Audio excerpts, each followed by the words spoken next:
श्री कृष्ण जन्माष्टमी पर हमें कान्हा जी की यह 4 कहानी जरूर सुनना चाहिए।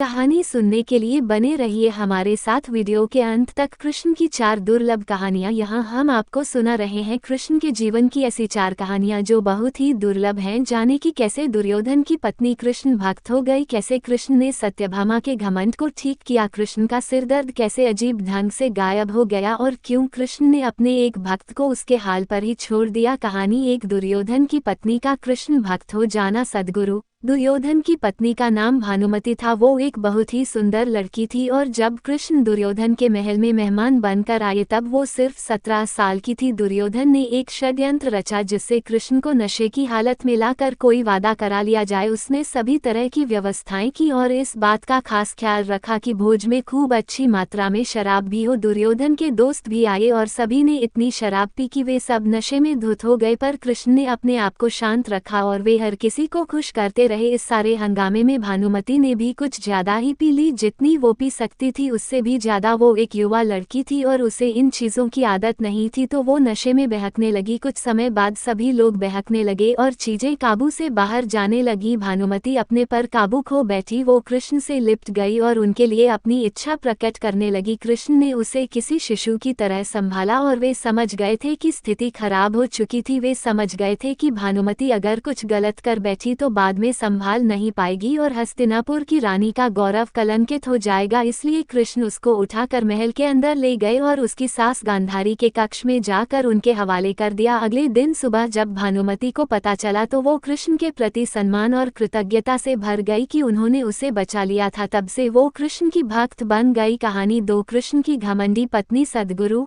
सत्यभामा कृष्ण की दूसरी पत्नी थी। वो एक बहुत ही घमंडी स्त्री थी। उसका ये मानना था कि वो सबसे सुंदर और सबसे अमीर स्त्री थी क्योंकि उसके पिता एक बहुत ही धनवान व्यक्ति थे। तो सत्यभामा जितने और जो रत्न और आभूषण और संपत्ति चाहती थी वो सब उसके पास थे। स्वाभाविक रूप से घमंड उसकी एक बड़ी समस्या थी। एक बार कृष्ण के जन्मदिवस के अवसर पर सत्यभामा ने सोचा कि वो सबको दिखाएगी कि वो कृष्ण को कितना प्यार करती थी, तो उसने तय किया कि वो कृष्ण के वजन जितना सोना शहर के लोगों में बांटेगी। एक बार कृष्ण के जन्मदिवस के अवसर पर सत्यभामा ने सोचा कि वो सबको दिखाएगी कि वो कृष्ण को कितना प्यार करती थी, तो उसने तय किया कि वो कृष्ण के वजन जितना सोना शहर के लोगों में बांटेगी। इसे तुलाभार कहते हैं। ये मंदिरों में होता है। लोग एक बड़ी तराजू में अपने वजन के बराबर का मक्खन, घी या चावल या कुछ और रखकर वो चीज लोगों में बांटते हैं। चावल, नमक, दाल या सोना या वो कुछ भी आप दे सकते हैं जो देना चाहें। ये प्राचीन परंपरा हमारी संस्कृति का एक हिस्सा है। सत्यभामा ने तुलाभार की व्यवस्था की। लोग बहुत प्रभावित हुए पर कृष्ण पर इन बातों का कोई असर नहीं हुआ। वे जाकर तराजू के एक पलड़े पर बैठ गए। सत्यभामा जानती थी कि उनका वजन लगभग कितना है और उसने उतना सोना तैयार ही रखा था, पर जब उसने सब सोना दूसरे पलड़े पर रखा तो कांटा जरा भी नहीं हिला। कृष्ण का पलड़ा थोड़ा भी ऊपर नहीं हुआ। ऐसा ही कुछ तब भी हुआ था जब कृष्ण एक शिशु थे। एक राक्षस आकर उन्हें ले जाने लगा। तब कृष्ण ने अपना वजन इतना बढ़ा लिया कि राक्षस वहीं गिर पड़ा और कृष्ण ने उसके ऊपर बैठकर उसे कुचलकर मार डाला। क्रिया योग में एक ऐसा तरीका है जिससे कोई योगी अपना वजन बढ़ा या घटा सकता है। ऐसी बहुत सी कहानियां हैं कि ऐसे योगी भी थे जो पहाड़ की तरह भारी हो जाते थे। तो इस बार भी कृष्ण अपना वजन बढ़ाकर तराजू में बैठ गए। सत्यभामा ने उतना सोना दूसरे पलड़े पर रख दिया था जितना उसके हिसाब से कृष्ण के वजन के बराबर था, पर कुछ हुआ ही नहीं। तब तक शहर के सभी लोग ये घटना देखने के लिए आ गए थे। तब उसने अपने नौकरों से वो सभी गहने मंगवाए जो उसके पास थे। एक के बाद एक वो गहने डालती जा रही थी और सोच रही थी कि काम हो जाएगा, पर कुछ नहीं हुआ। तब उसने वो सब कुछ भी रख दिया जो उसके पास था, पर पलड़ा जरा भी नहीं हिला। वो रोने लगी क्योंकि ये सब उसके लिए बहुत शर्मजनक था। सारा शहर देख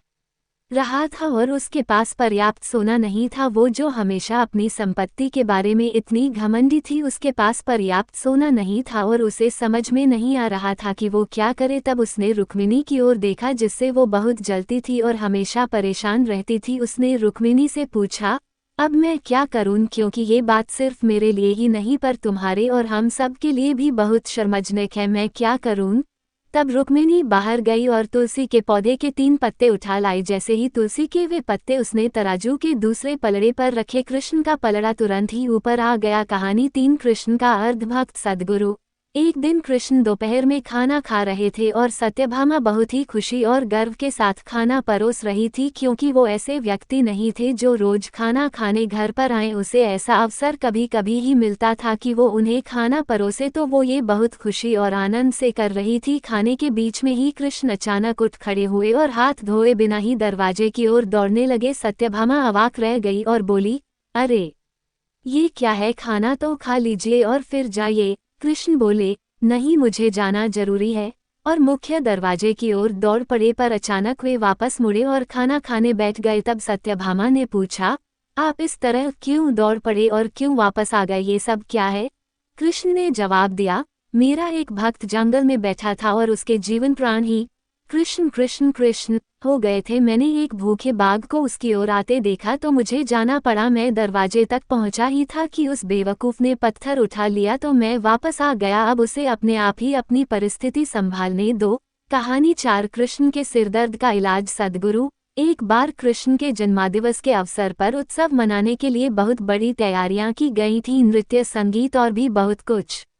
लोग बड़ी संख्या में इकट्ठा हुए, पर कृष्ण घर में ही बैठे रहे। वे शायद उसमें भाग लेना नहीं चाहते थे। वैसे तो कृष्ण हर तरह के उत्सव के लिए हमेशा तैयार ही होते थे, पर इस दिन किसी वजह से उनकी इच्छा नहीं थी। रुक्मिणी आई और पूछने लगी, नाथ, आपको क्या हो गया है? क्या बात है, आप उत्सव में शामिल क्यों नहीं हो रहे? कृष्ण बोले, मुझे सिरदर्द है।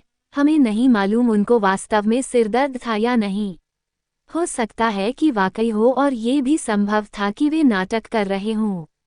उनमें वो योग्यता थी। कृष्ण बोले, कोई जो मुझे वाकई में प्यार करता हो वो अपने पैरों की धूल अगर मेरे सिर पर मल दे तो मैं ठीक हो जाऊंगा। रुक्मिणी बोली, हमें वैद्यों को बुलाना चाहिए। तो वैद्य आए, उन्होंने हर तरह की दवाइयां दी। कृष्ण बोले, नहीं, ये सब चीजें मुझ पर असर नहीं करेंगी। लोगों ने पूछा, तो हमें क्या करना चाहिए? तब तक बहुत सारे लोग इकट्ठा हो गए थे। सत्यभामा आई, नारद आए, हर कोई परेशान था। क्या हो गया, क्या हुआ है? कृष्ण को सिरदर्द है, हम उन्हें ठीक करने के लिए क्या करें? कृष्ण बोले, कोई जो मुझे वाकई में प्यार करता हो वो अपने पैरों की धूल अगर मेरे सिर पर मल दे तो मैं ठीक हो जाऊंगा।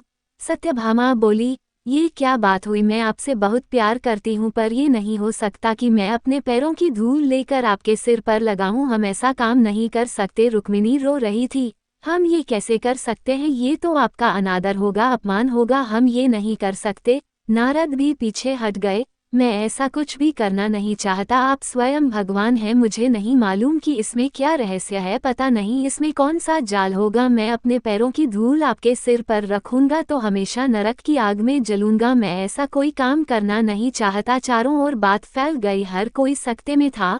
हम ये काम नहीं कर सकते, हम सब उन्हें बहुत प्यार करते हैं, पर ऐसा करके हम नरक में जाना नहीं चाहते। उत्सव मनाने के लिए लोग कृष्ण का इंतजार कर रहे थे, पर कृष्ण अपना सिरदर्द लेकर बैठे थे। फिर ये बात वृंदावन तक पहुंची। गोपियों को मालूम पड़ा कि कृष्ण को सिरदर्द है। तब राधा ने अपनी साड़ी का पल्लू फाड़कर जमीन पर बिछा दिया और सब गोपियां उस पर नाचने लगी। उन्होंने फिर वो पल्लू नारद को देकर कहा, इसे ले जाइए और कृष्ण के सिर पर बांध दीजिए। नारद वो धूल भरा पल्लू ले आए और उसे कृष्ण के सिर पर बांध दिया। कृष्ण का सिर दर्द तुरंत ठीक हो गया। कृष्ण ने हमेशा स्पष्ट रूप से बताया कि उनके लिए कौन सी चीज सबसे ज्यादा महत्वपूर्ण थी।